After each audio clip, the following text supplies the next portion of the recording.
During the conference call, please signal an operator by pressing star then 0 on your touchtone phone. Please note that this conference is being recorded. I now hand the conference over to Mr. Mehul Desai from JM Financial Institutional Securities. Thank you, and over to you. Thank you. Good evening, everyone. On behalf of JM Financial, I welcome you all to Honasa Consumer Limited's 2Q FY25 conference call. From the management side, we have Mr. Varun Alagh, co-founder and chairman and CEO of the company, Ms. Ghazal Alagh, co-founder and chief innovation officer, and Mr. Ramanpreet Sohi, chief financial officer. I'll hand over the call to the management for their opening remarks and a quick presentation, post which we can open the call for Q&A. Over to you, sir. Hi, thank you, Mehul. Hello, everyone. Welcome to the quarterly performance call for Honasa Consumer Private Limited. I'll just set some context and highlights. We've released, of course, the results of the presentation alongside. I'll quickly recap some of the pieces that we have mentioned in the presentation, and post which we will open up for question and answers that you would have. I think, if you look at the presentation, it started by sharing the fact that we acknowledge the fact that the environment, consumer behavior, and distribution are changing quite fast, right? Especially in the Indian context. Some of these trends were already happening.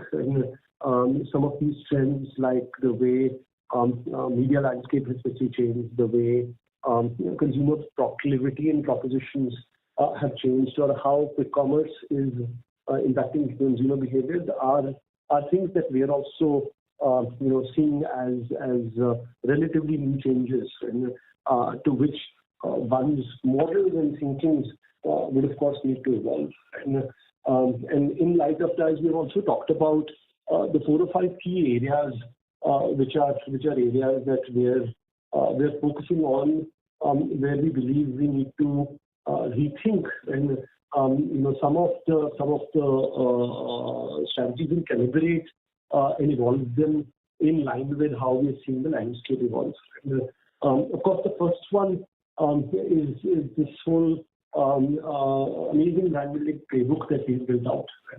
While that brand building playbook has done very well for us in terms of scaling brands from the 0 to 1,000 crore journey, we have seen that happen for the other brands that we built as well.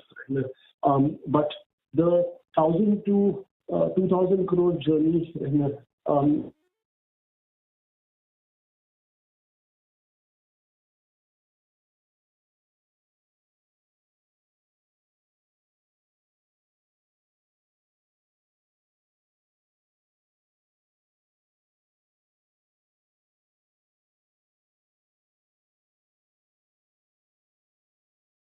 and a lot of work is happening on that front.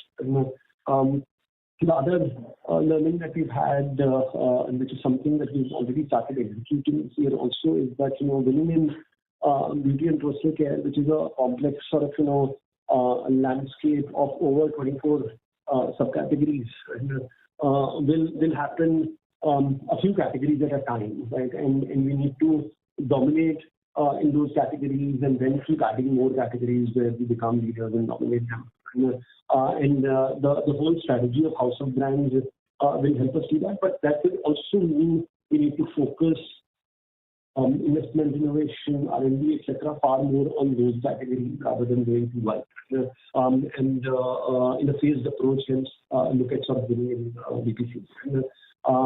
A third area of learning, which we are also again implementing as part of Project News, has been the entire area of offline GTM. And I think this is an area where we clearly recognize that this is something which needs to be relooked as the need and scale of your business over time changes. I think even if I was to go back, I don't think we would be able to start with a different kind of a distribution system. Because at that point, with a zero business and no regional supply chain availability, that was the best system that worked for us. But we clearly, now when we look at it from the next 4 to 5 year horizons, where multiple of our brands need to go through this funnel, we clearly feel that the distribution system required for that is different, and that's the area where we've been dedicatedly working on. And as we build this out, as we evolve, and probably another 4 years down the line, we will need to again relook at the same from a next 5 years business need perspective, right? And that is something which is an evolving muscle rather than a straight line skill that we have replaced. The other area which we clearly have learned and are executing is brands need to remain sharp to what they stand for. But our investments in the brands, depending upon the different consumer cycles, should and would vary. As we speak, for example, in a channel like online, the proclivity towards active and derma brands is far higher compared to naturals. And we have different brands to play on to those different propositions. And we need to invest accordingly to win in the category and to make sure that we're able to gain share in the category in the most effective way, right? While offline might be a different sort of consumer proclivity.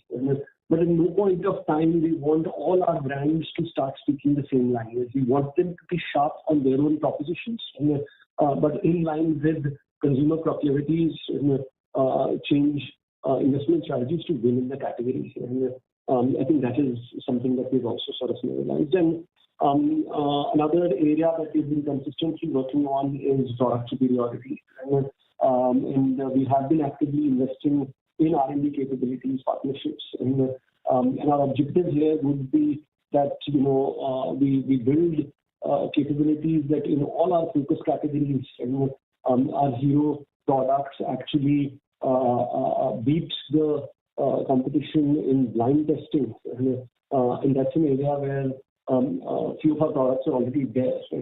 But it's a constant journey through dedicated investment that we are going to continue beyond from an organization perspective. Now, from quarter 2 and half one perspective, I think there are 2 areas where we recognize that our outcomes have not sort of gone in line with our expectations. One, of course, is the impact of the sales return and the inventory correction that has come through, which is higher than what we had imagined it to be. Because as we went into executing that, we clearly realized that there were pockets of sub-distributors or in-market credits which we had not taken into account. And given these are now full and final parting exercises, the impact has turned out to be higher than what we had imagined it to be. But we did not want to do it half-heartedly. We wanted it to be clean execution, and hence we've been aggressive as well as conservative in our approach towards that to take higher impact. And I think the second area where again our assumptions have not panned out in line has been the growth for Mamaearth. We have been analyzing that. Like I said, I think the model that we were trying to execute was very similar to what has worked for the brand in the past. We have recognized that there are a few strong tweaks that we need to make across the mix, from product mix perspective in terms of SKU sizing that needs to be sort of promoted, to communication perspective where we need to become sharper, to even most importantly on investment allocation, where I think our learning is that we've gone too wide and we need to narrow our focus onto a few categories and go deep within them with our hero SKUs. And there is a very strong and active charter of body of work, which is as we speak, we're all sort of part of, right? And this is absolutely the number one priority for us, and to recognize what all changes need to be made, and action them in form of pilots regionally or at category levels, and basis those learnings with a scaled-up strategy to bring Mamaearth back to a strong growth path. For some time we kept sort of mentioning this was more because of the base effect of the brand, but we clearly recognize that there are structural changes to our execution plan that we need to do to actually make things work. And if this starts working, hopefully the brand will actually be able to grow stronger than what we imagined in the past. I think we're going to approach it from that perspective. Of course, outside of these two things, the young brands continue to demonstrate very healthy growth. Each one of them at H1 and quarter 2 level also have grown at 30% plus, which is a great sign for the company as they scale and become much larger.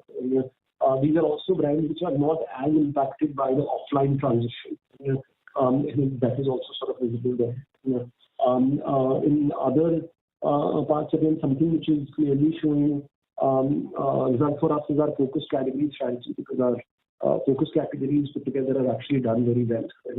Our three strongest categories where we have the best shares, and addition also is the strongest in those three categories, which is face cleansing, serum and sunscreen, have actually demonstrated 28% growth in half one. And we want to make sure that this focus category approach, we are able to extend that to 5 to 6 categories over the next 3-4 quarters, with which we will be able to showcase healthy, strong growth across a much larger contribution of our revenue portfolio, where our ambition again will be to become sizable market share play. I think broadly that's the highlight that we had from our side, and would be more than happy to answer your questions. Thank you very much. We will now begin the question and answer session. Anyone who wishes to ask a question may press star and 1 on their touchtone telephone. If you wish to remove yourself from the question queue, you may press star and 2. Participants are requested to only use handsets while asking a question. Ladies and gentlemen, we will wait for a moment while the question queue assembles. We'll take a first question from the line of Vivek M. from Jefferies. Please go ahead. Hi, Varun and team. Varun, if it's okay, I have quite a few questions. Can I go ahead, and if you can allow me to, go for some time, is that okay? Sure. So, Varun, one thing on Mamaearth as a brand, I heard what you said on the call, and, we have been transparent, today. My question to you is Mamaearth, the problem is it the size which is an issue for Mamaearth, you think? Because when you started Mamaearth as a brand, or the other brands, there are some problems in whichever form and shape FMCG companies are also facing. Do you think Mamaearth also as a brand has hit a scale which has become sizable, and because of which Mamaearth faces the same problem that, let's say, some of the larger FMCG company brands also face? Vivek, honestly, I think at least our approach towards this has been, not to externalize it, and actually we genuinely believe that as a brand, given the kind of shares that the brand has in some of the subcategories of operation, it still has a long way to go. And hence, potentially, would the pace of growth be 15-20%? Yes, that is probably an area where the pace of growth can be lower, but sustainable growth, and from a long-term perspective, we still believe there is a long way to go for the brand to hit a ceiling. And while short-term demand pieces could be there, but we wanted to look at it more structurally, and that's the exercise that we've been doing over the last 3 odd months in terms of understanding structurally where could we be missing the trick, right? And for example, one of the areas which I touched upon, which is investment allocation, right? We realized that we were allocating an investment, in our investments over 10 different categories in Mamaearth, right? And that was too wide a dispersion of investment which was happening, and our heroes chosen categories were actually getting suboptimal investments because of that.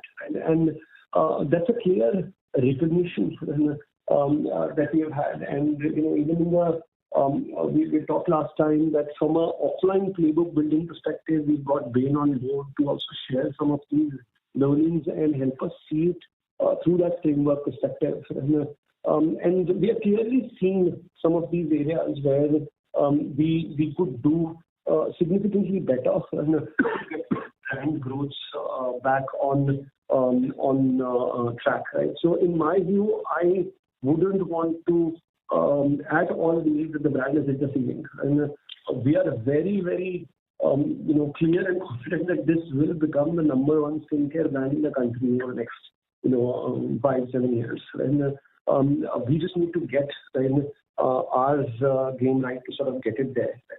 And that's the body of work which we're actively doing. Okay.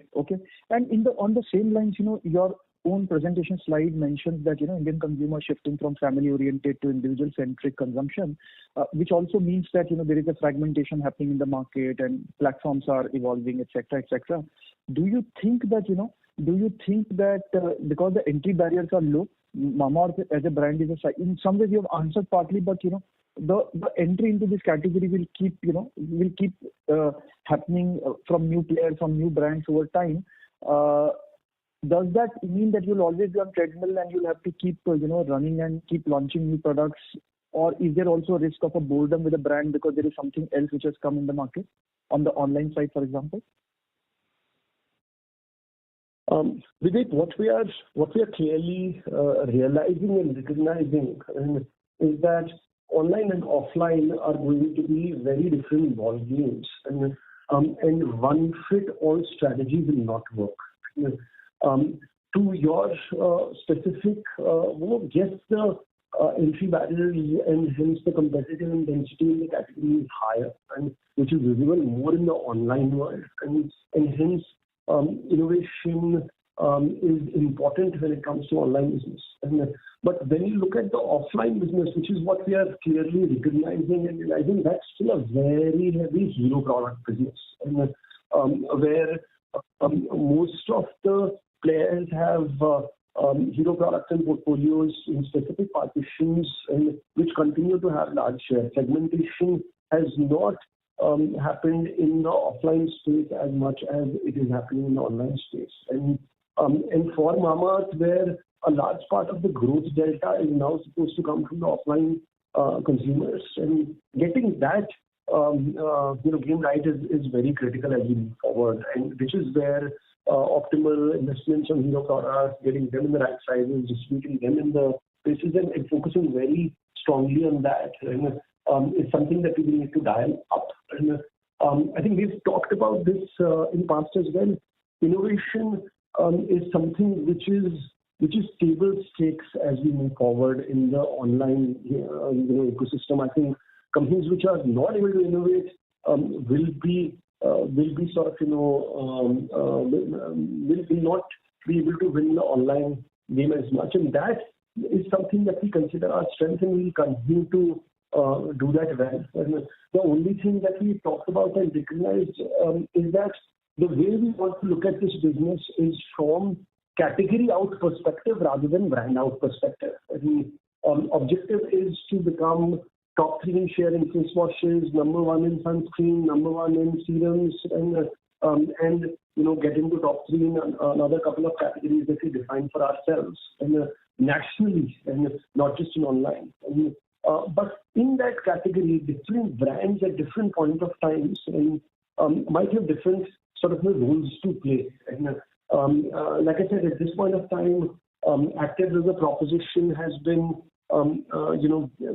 in favor with the online kind of consumers, right? And hence, using Dermaco and Dr. Sheth's to get share in face wash as a category, while a Mamaearth might be at hold, and it might be a more beneficial strategy. But as long as we are gaining category shares, and is what the investment should be aligned to, right? Is what we are learning from that whole approach.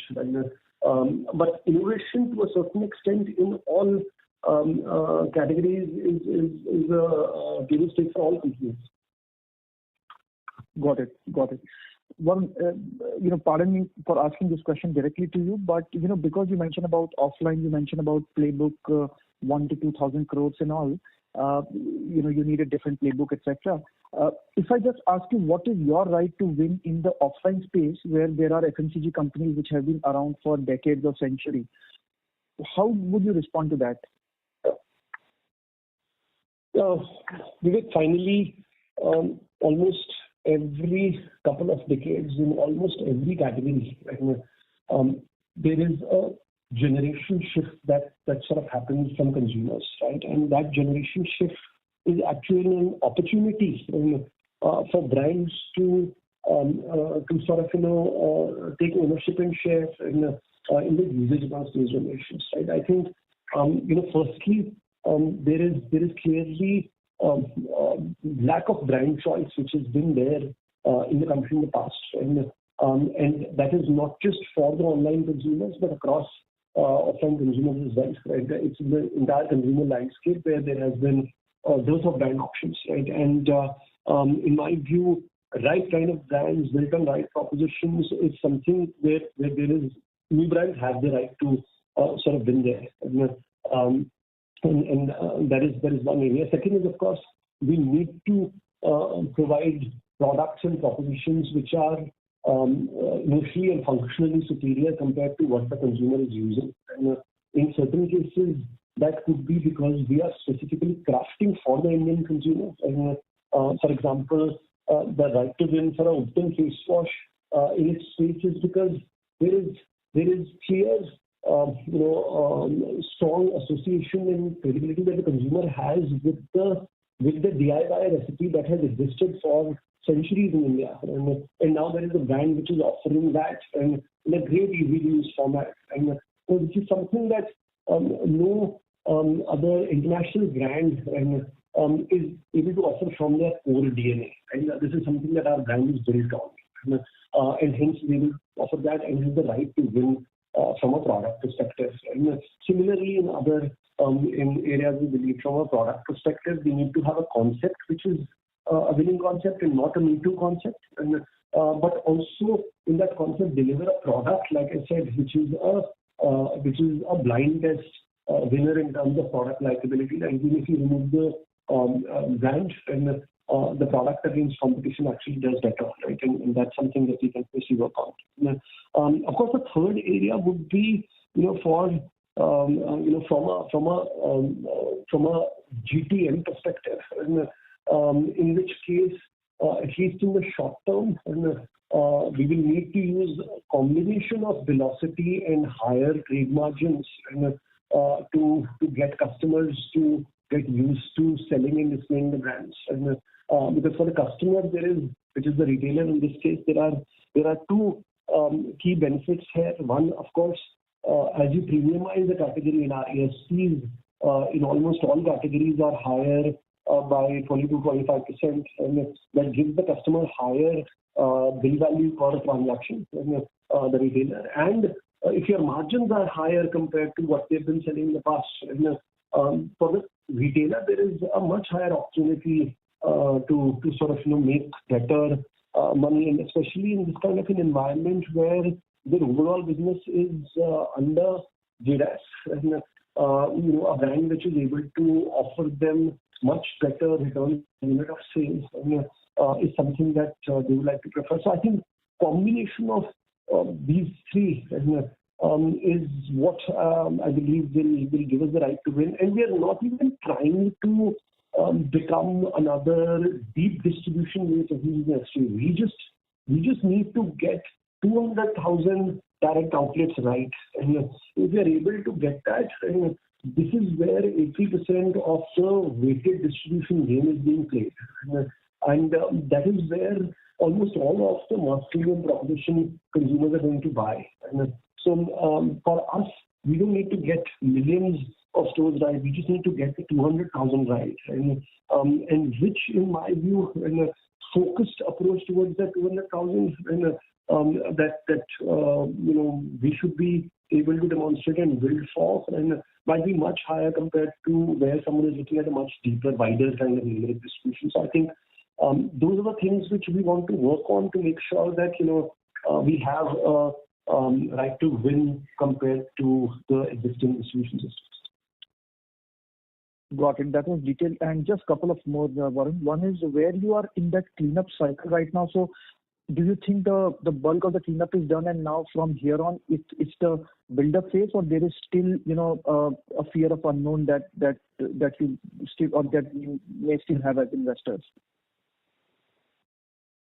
So Vivek, bulk of the cleanup is done, and this is also a structural change. So I don't know if we should call cleanup, but we just removed the layer from the distribution, right? And that layer, whatever stock that was holding, we had to, of course, take the impact of that. But from a distribution system perspective, and bulk of the cleanup that we need to do has already been done in Q2. And of course, the ramp up from here onwards is going to be slightly gradual, and it will take a few quarters, because wherever we have, for example, you would define distribution in geographical ward cells, right? Even a city might have 6 to 8 ward cells, depending upon the size of the city and number of outlets that you're trying to cover. And currently, in about 70% of them, we have been able to deploy distributors. But there are at least 30% of the ward cells where we are still deploying distributors, and that will happen over the next 3 to 4 months, and basis which then coverage in those outlets in form of direct coverage will sort of get built up. So all of that scale up would be something that will happen from now onwards gradually, but all of that scale up is going to be fairly structural, direct distribution scale up with a much better quality and transparency of execution. Okay. And last one, do you think FY26 is where you start with a clean slate, and second half FY25 still will be somewhat volatile, somewhat weakish? Also, in the context of given urban consumption slowing down, do you think that also adds to the headwind? Yeah, it's not been the best time to sort of, from seeing the genuine tests and experiments of outputs perspective. And there clearly seem to be some form or change in terms of consumers buying in patterns which are visible, but we genuinely want to see that as and understand that as a structural change. Right? We want to figure out what kind of things will work in that new environment, what do we focus on and build on. And, that said, I would agree with you that the build-up from here on would be slightly more gradual, and getting into next FY, and we should be far more confident of all the experiments and changes that we are executing as we speak. Got it. Varun and team, wishing you all the best, and hopefully we will see a recovery soon. Thanks. Thank you. Thank you. We'll take our next question from the line of Percy Panthaki from IIFL. Please go ahead. Hi, Varun and team. I just wanted to know one data point, if you can give me. For the GT distribution, see, you have a DMS, so you know exactly how much the distributor is actually selling onwards to a wholesaler or retailer. So that secondary sales, so to say, what is the growth in that secondary sales for GT this quarter on a YOY basis? Hi, Percy. Percy, honestly, the YOY number is not a number that we are ourselves able to also fully track, because last year DMS did not exist in the system. And it's only this calendar year that DMS execution started and has fully shaped at end of Q1 basis, which we were able to do some of these actions in Q2. Actually that area from a secondary is not available. What is available and what we can share with you is the Nielsen data, which continues to be the same panel which existed. If you look at the Nielsen data, then in the core categories, which is face wash and shampoo, the brand actually is growing fairly well. It's growing ahead of the other brands which we are competing with, and which is where the brand is actually gaining share as well, right? So both face wash and shampoo, YOY as well as sequentially, we have gained share. And I think that is probably a better indicator of YOY secondary group trend. Got it. So in Mamaearth, you said that is the main sort of area of concern in terms of the slowdown. So just wanted to understand within Mamaearth again, what is the area of concern? So 2-3 options here. Is it that one particular channel is an issue? Be the products being sold through that channel. So I mean, your own digital assets, you have anyways been defocusing quarters now, but despite that, the numbers were not as bad in the previous quarters. So is it a channel issue, either your own digital assets or even aggregators like a Nykaa, Amazon, where you are seeing a slowdown? So that is one option. Or as you said, there are some categories like face wash, etc., where you are doing very well. So is it that the Mamaearth brand is not resonating in some of the other categories, and those categories are seeing a big decline, bringing down the brand, or is it some other issue altogether? So within Mamaearth, what is the problem area?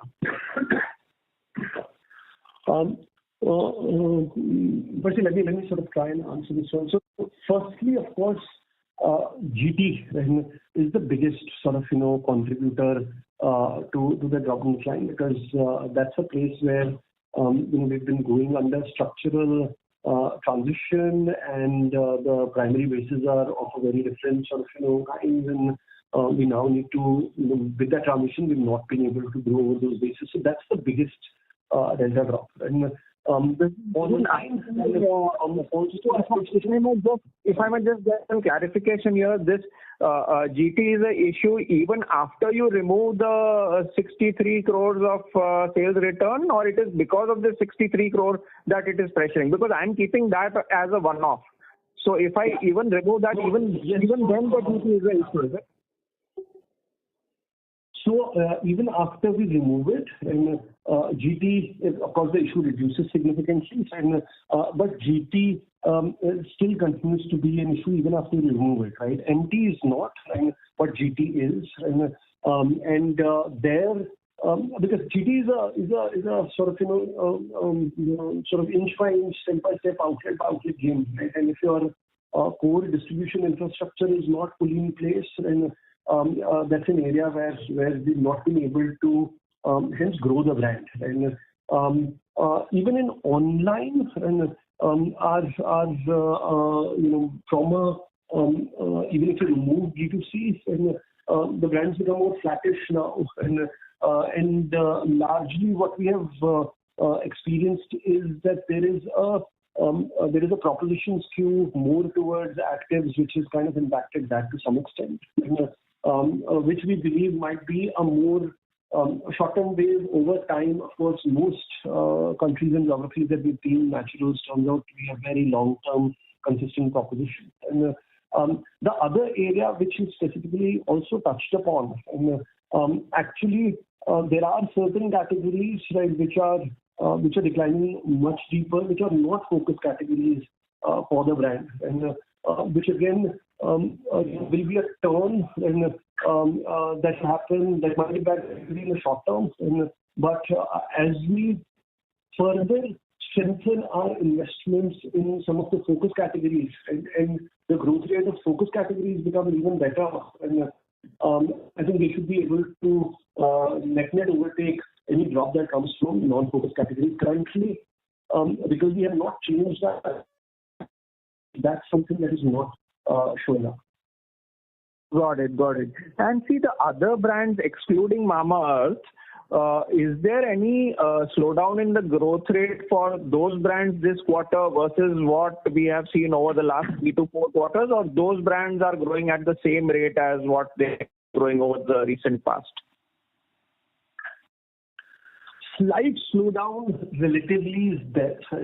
But in my mind, apart from potentially the demand play, the other factor is that our largest category is sunscreen. And there is a very high correlation that category has with humidity and rains, right? I mean, a negative correlation, of course. And that is specifically one category where we've seen last quarter to be not shaping in line with what we sort of imagine to be within the vendor. But otherwise, the overall growth rates are fairly similar. There is a slight impact of these two things in Q2 compared to Q1. Got it. And one last question, if I might be allowed. You said you need different playbook. Do you need a different playbook for media as well? Because as you said, now you have to look at the online and offline business separately. So for driving the offline sales, do you think that you need to pivot media also to offline, or you think that online advertising can still sort of help with the offline sales as well? That's a very relevant question. This is again a body of work which we've been actively doing. And so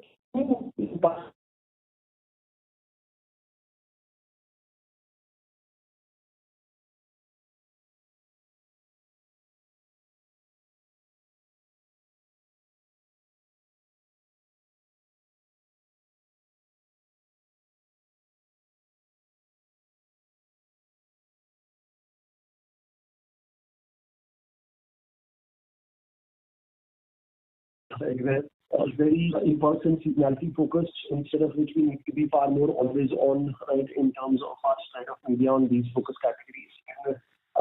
But also on media vehicle choices where there is a detailed media mix modeling work that we are doing with our internal data science team as well as data science expert agencies, which is working to tell us what part of our media is the strongest in driving sales as well as brand consideration. And through searches and combination of that will help us come up with a much more effective media strategy that we want to deploy getting into next year. Thanks a lot for your patient answers, Varun. All the best. Thank you. Thank you, Harshit. We'll take our next question from the line of Latika Chopra from JP Morgan. Please go ahead. Hi, thank you. Hi, Varun. I think a lot of questions were already asked. I want to broadly check with you, is there any rethink on your margin ambitions of reaching double digits, as it seems you need to invest back into reviving growth for Mamaearth? Latika, while in the short term, from a quarter-to-quarter basis, to experiment and get some of these media mix and funnels right, and we might need to skew things a little here and there, but our view on being able to get to a high double digits and in the medium term and for any companies to hold strongly. And in fact, one of the things that we've also learned from this exercise is that if you're able to build even stronger dominance in a few categories, our ability to generate higher margins in those categories also becomes stronger. And if you're able to unlock some of these hero products and GTs, and that should actually further help the margin cause. And so I don't think from a medium-term perspective that we changes. And of course, to get to that, the path that we were expecting in earlier, our view was just continuing on the same path, we'll be able to get there. And that path we will need to sort of imagine and work on, which is the work that we're doing. But the destination still continues to remain the same. Sure. The second bit was, could you share some color on, the most recent brand that you launched, Stage, on the cosmetic side? Is this something which is still in a test phase for you? Any thoughts there? I think it's fairly early days on that brand, right? And the big difference between any of our other brands and that brand is that this is an absolutely new category that you're playing in, right? And hence the learnings that we are, and not just the category, but also a different price point, right, to be honest. It's slightly in the mass plus kind of price area, not a mass premium kind of price area. And hence we've actually been learning a lot in terms of supply chain management, category innovation, media deployment, and how to do that for that brand. And that is, the brand is scaled in line with our sort of expectations, and it actually is already at a 25 crore plus run rate ARR. And we believe we will sort of continue to learn on it and our basics even stronger to winning that category. And early days, but yes, good signs. That's good to know. And the last bit was on these emerging brands which grew 30% in the first half. What kind of growth expectations do you anticipate for them, over the next 2-3 years? We did hear you mentioning, Mamaearth did see some impact from actives. So it seems like Derma company should be doing fairly well. Any thoughts on whether this portfolio can maintain a 20%, 30%, 20% kind of growth band given your investment plan? Your voice is breaking. Can you just repeat, please? Sorry about that. Sorry, Latika, I didn't get I got the question. Okay, thank you. Let me paraphrase. You're saying what kind of a view do we have on the younger emerging brands? Do we believe they'll be able to grow at least a 20% plus kind of a pace? And actually, we're very confident, right? From propositions, categories, channels, and all of that perspective, not only are the brands growing, but they're also gaining share in their own categories of interest. And Derma Co especially has been doing phenomenally well, and again has a lot of scope to further grow. And we just entered the face wash category last year, and it is doing exceptionally well for the brand. And that's a category where we can see it becoming much larger as a play, and we'll continue to sort of work on that. And similarly for other brands, and there is clearly success that has been seen in one or two categories for each of those. And we continue to work on further strengthening and building those categories. But as they grow, there are also other subcategories which will open up for those brands, which will continue to fuel the growth. So as we stand feeling fairly confident of being able to grow all of them very well. Thank you so much, Varun and Dave. All the best. Thank you. We'll take our next question from the line of Manoj Menon from ICICI Securities. Please go ahead. Hi, team. Quite a few clarifications, hopefully nuanced ones. Just on the playbook revisit, team, is it fair to make a statement of hypothesis that, you are absolutely clear about what doesn't work, but at the same time, not very sure about what will?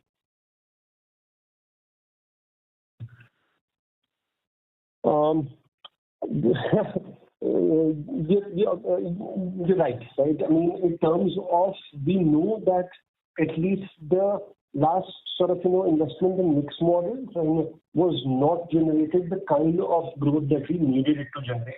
And now what we are trying to do as part of pilots is taking cells like a one state or one subcategory and implementing a very different kind of a playbook on the same, getting into all of that is work is planned, starting now into Q4, and then seeing if it generates disproportionate results in that cell. And there are 8 to 10 such pieces which we want to activate in action, and to actually learn which cell sort of, and hence what kind of strategy works in which part. And like I mentioned, I think we've been working closely with Bain on this, right? And we're getting some really insightful hypothesis on the basis of this, which these tests are being. Understood. Thank you. And moving on to Mamaearth as a brand, let's when you think about, let's say, the brand key which you have, for the brand. Look, is it a case of, you did alluded to, but I just want to double click on one aspect that, just from a marketing point of view, not from a spends point of view or a support point of view, which you did allude to. Is it a case of, extendability, let's say, or the stretch? I mean, is it that you went a little too far with the brand? The reason I'm asking this because at least I can't think of too many brands which have successfully straddled body, face, hair, etc., etc. So Manoj, that is of course one hypothesis, but I don't think we're taking it in the dimension of brand versatility and extendability as of now. What we are taking that in the dimension of is that versatility has come at the cost of underfunding core categories, and which is something that at this early stage of brand evolution and penetration shouldn't ideally have been done. It should have been, getting to a certain optimal scale in one category, right, and only then sort of looking at investing in others, right? So while the acceptance in terms of versatility we felt was really high to the tune that even something like a Mamaearth lipstick does some 4-5 crore monthly business today. And so the versatility was there, but the versatility comes at the cost of going wild in terms of investments, and that has not clearly worked. And versatility cannot sort of come at cost of suboptimally funding your core and focus categories is the big lesson. And in the long term, would the brand be able to demonstrate versatility? And I think we still remain confident on that. And, but we want to get there only after we have fully funded for.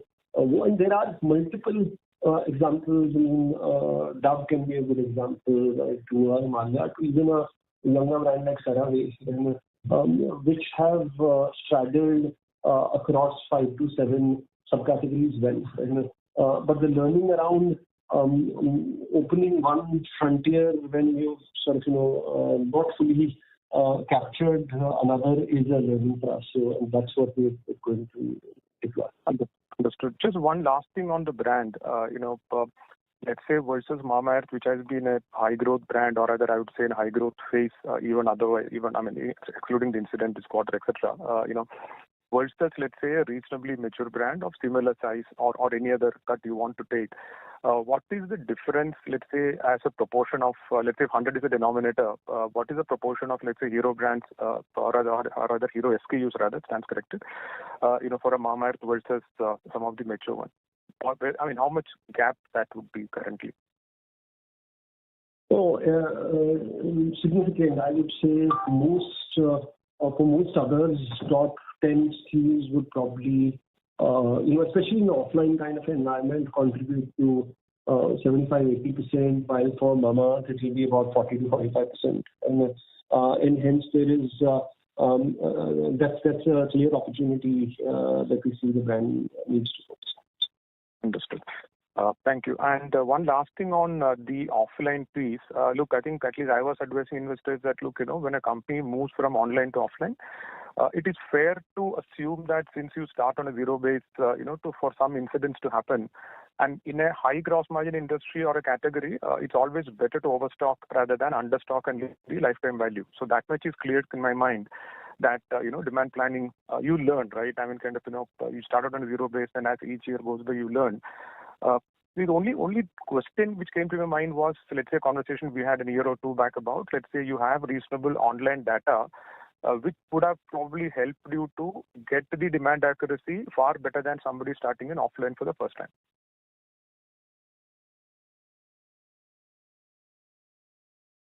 Sorry, Manoj. Hello? We lost you. Sorry? Completely? Yeah, please. Okay. No, what I was saying was, my chats with investors have been that, look, let's say demand planning, when you're going for the first time into offline, it is natural to have some incidents, etc. And again, because you started on a zero base, right? I mean, so obviously, as each year goes by, you learn the offline demand planning, accuracy will improve. The only question there was, the assumption, let's say we had a year or two back, was that since you had a reasonable amount of online data, I would have assumed that the demand planning accuracy is far better than, let's say, what's actually happened. Manoj, I mean, that's been a area of learning for us as well. Now when we sort of at least a year back, and after that we of course corrected on our catalog. We did not, while we had a clear conscious what do we want to focus on strategy, but we did not limit our distributors or the system from ordering any kind of sort of products which were there in the system, even which they were listed in online. And for a long time,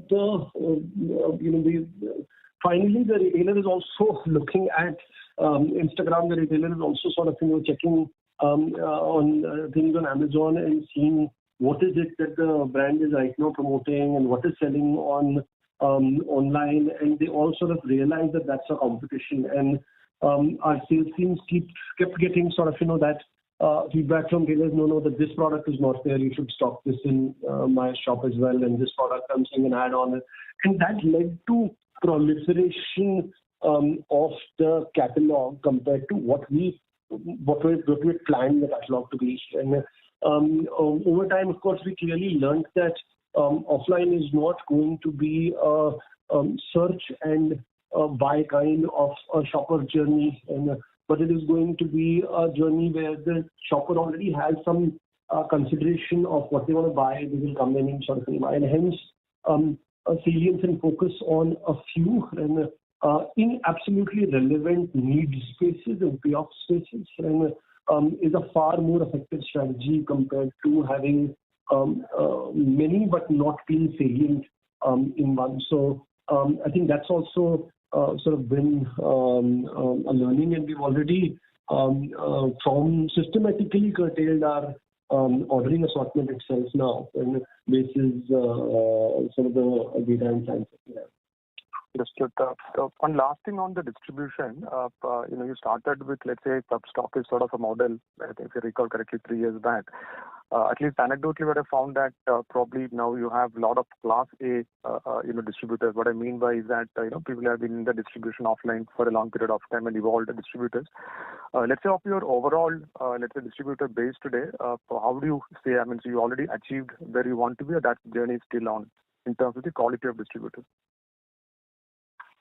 That journey is still ongoing. Right? I think all the new partners that we are deploying our effort, of course, has been, that in all the places we should work with someone who's existing intra FMCG distributor and who's doing the right kind of coverage, going to those stores, and hence both relationship as well as logistics wise, that's something which is very natural to them. And in 8 out of 10 cases, those are the partners that we are finding and working with. And in 2 out of 10, we still, because it's still a younger company, because in a lot of these wards, the revenue size is lesser, and we're still in a place where we have to work with probably a class B for now, and get to a better business size which will attract a class A to work with us. And so I think that's a journey that we're on. And very lastly, and I'll come back in the queue. I saw in the market in August, sub 100 rupee price points, 99, 79, 49, which is let's say the LUP equivalent for you, right? Which you had called out some time back as an opportunity. And also recently there was a release in the exchange about canteen stores department. Does these results bake in already? These are already there, or these are incremental? I know that all will grow, but at least the first cut. Let's say this quarter, all this has gone into the market. But the small size packs, right, is something that we've started executing. Since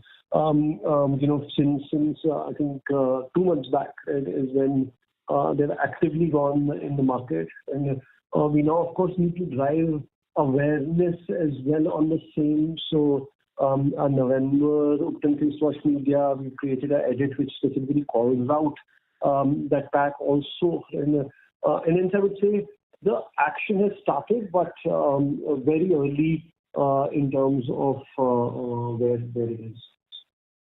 Thank you so much. Good luck and God bless. Thank you. Thank you, guys. Thank you. Thank you. Thank you, sir. Ladies and gentlemen, we request you to restrict to one question at a time, please. We'll take our next question from the line of Shrenik B from PGIM. Please go ahead. Hi, thanks for the opportunity. My first question was Shrenik, can you use your handset mode, please? The audio is not very clear. Sure. Is it better now? A little better. Please go ahead. Yeah. So just wanted to understand, as we highlighted that bulk of the inventory correction is done with, can we expect the normal growth part to return from 3Q onwards?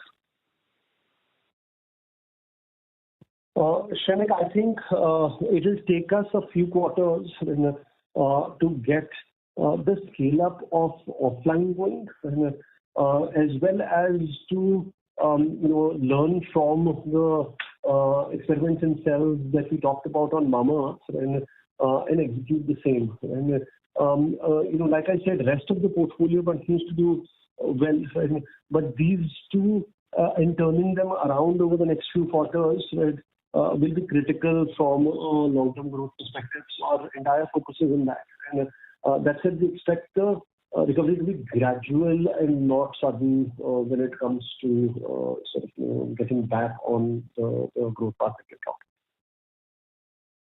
Sure. Also, Varun, can you throw some light on the Dubai case that is ongoing? We're getting some updates on that. So what is the status as of now on that? So the case is ongoing. We have a favorable judgment in Indian High Court, but in the Court of First Appeal in Dubai, the judgment has not been as favorable. And that said, our lawyers are very confident on the construct of our case. It's a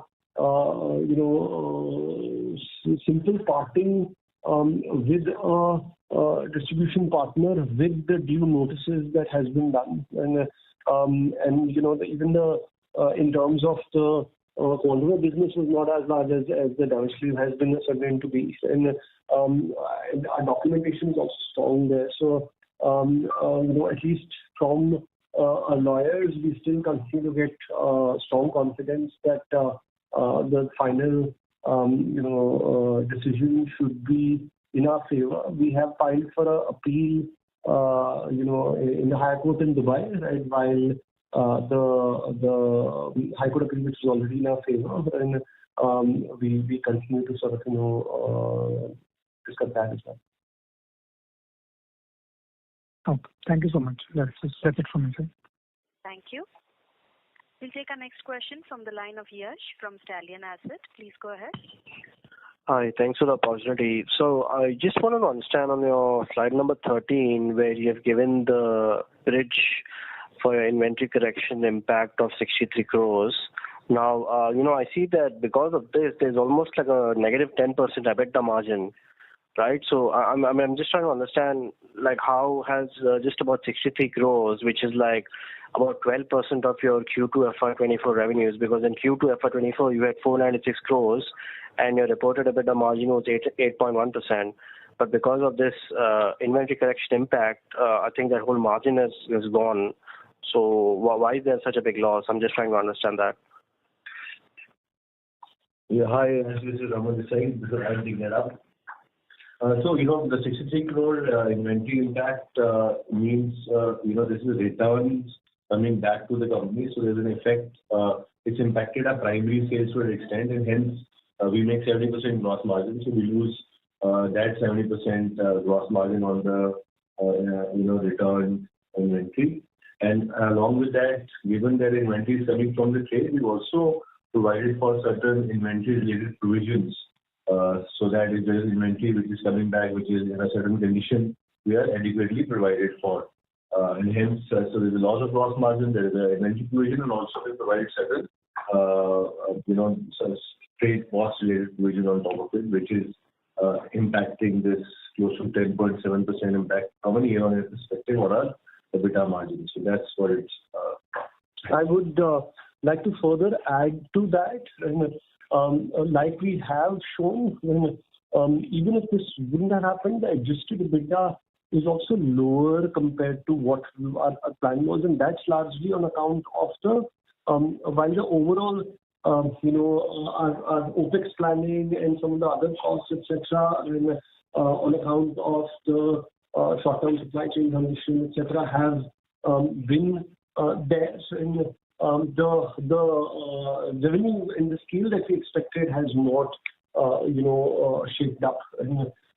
So that is also one of the reasons why it has been more severe than it should have been. And as some of that sort of stabilizes over the next quarters as well, we should be back to the normal levels and then start growing from there as brand growth comes.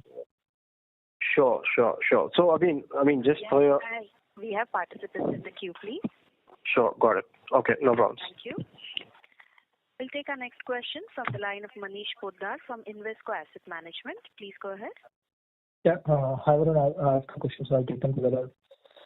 Given this one question thing. So just two bits. First is, if you look at the last quarter commentary, I think the called out thing was, there will be like a 40 crore impact from this inventory correction. I think the number is significantly higher. So can you help me understand what explains that? And the second thing is, let's say the call happened sometime August mid, the last quarter call. And that time I thought, we were quite acquainted with, this inventory correction. And, we were wanting to put steps in place in terms of this Project Nave and other interventions.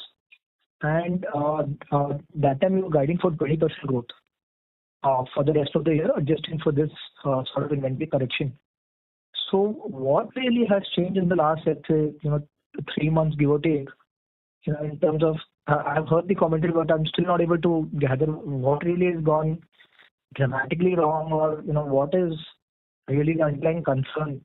And if possible, can you really call out, let's say, among the brands in Mamaearth, let's say if there was a 100 crore brand which has just gone down to, let's say, 10 crores, are there, cases like that? Is able to understand and appreciate the situation much better? But otherwise, if I look at the commentary of Q4 and Q1 and now, every quarter, there's a different commentary and delivery. So, I'm just trying to, trying to understand it better, not trying to push it towards the wall. Thank you. Hi, Manish. So yes, we had called out the inventory impact of 40 to 50 crores, and as we were sort of planning for this. And, like I said, the actual impact has been higher, largely because all of these, most of our understanding was from the system inventory which we were seeing just for the super stockists, but during the same period, and when we have actually executed this, and the they've also taken inventory from sub-stockists, which owed them money, and as well as to some extent, in certain cases, trade, and all of that has resulted in a higher net inventory take back compared to what we had estimated it to be. And from a planning execution perspective, and we after sort of the communication of this, and we realized that the current system was gotten fairly aware of us wanting to make this transition, and hence we started seeing significant friction in them wanting to execute the agenda that we needed to execute, and because of which we were seeing almost a stalemate kind of a condition. And the earlier we planned, we'll be able to probably phase it out and do it in a certain way, but we clearly realized that we will need to do this with a certain sense of urgency, and otherwise we will be in those stalemate positions longer that we expected to be. And again, from a brand's perspective, and of course our objective was to execute the plans that we had, right? And the hope was that the same plans should result in a different outcome when it comes to any growth. And there's been clear recognition and acceptance and, on the fact that okay, this is not working, and rather than trying to do the same things and expect different results, we probably need to step back, sharpen the saw, look at doing different things, because we our long-term objectives continue to remain the same, and to get there, if we need to take a different path, we must sort of take that. And in line with that, we've made some of those corrections and investments, and our view, like I said, still is that from a medium to long term, the destination continues to remain the same, and this is just sort of a slingshot to course correct and evolve in line with how things are sort of changing, and things do seem to be changing faster than what we imagined them to, and be it in terms of urban consumption landscape or distribution landscape from QC perspective, and consumer proclivity. And that we want to make sure that we look at them all together, do our do the right kind of hypothesis testing, and sort of build a model which is able to deliver growth even on a brand like the size of Mama, and sustainably and structurally. So, can I ask one more if you can?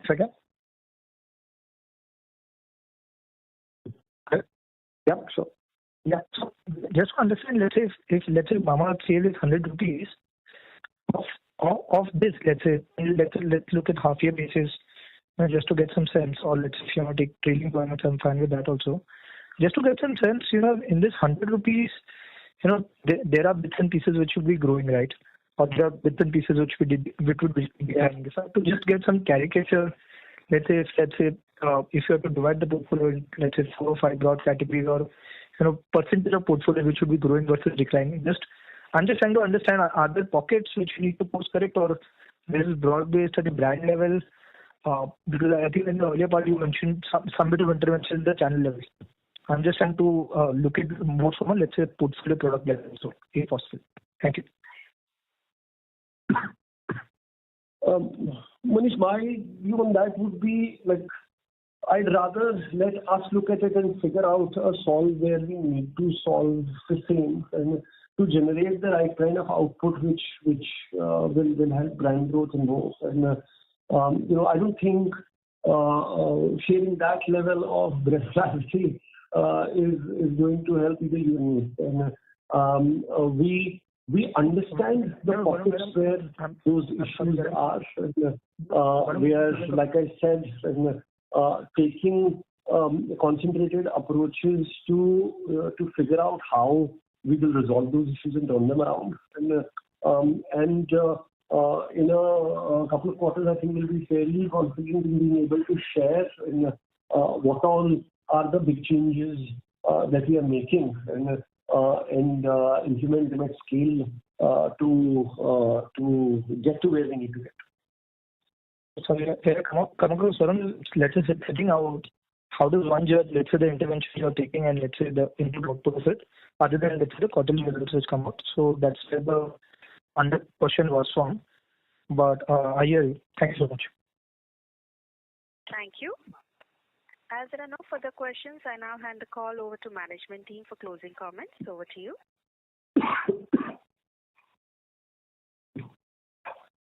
Oh, thank you. Thank you so much for asking these questions. I hope we were able to provide clarity on the interventions and changes that we are sort of looking at. And Gagan and I still continue to be super excited and confident about the opportunity that is ahead of us and our capability as a company to actually capture that opportunity. And this is more of a sharpening the saw kind of moment for us, and where we are clearly correcting certain structural pieces to make sure that we win structurally and sustainably in this space. And we are very confident that we will come out with the right kind of answers and execute them in the best manner possible to get there. Thank you. On behalf of JM Financial Institutional Securities Limited, that concludes this conference. Thank you for joining us. Now disconnect your lines. Thank you.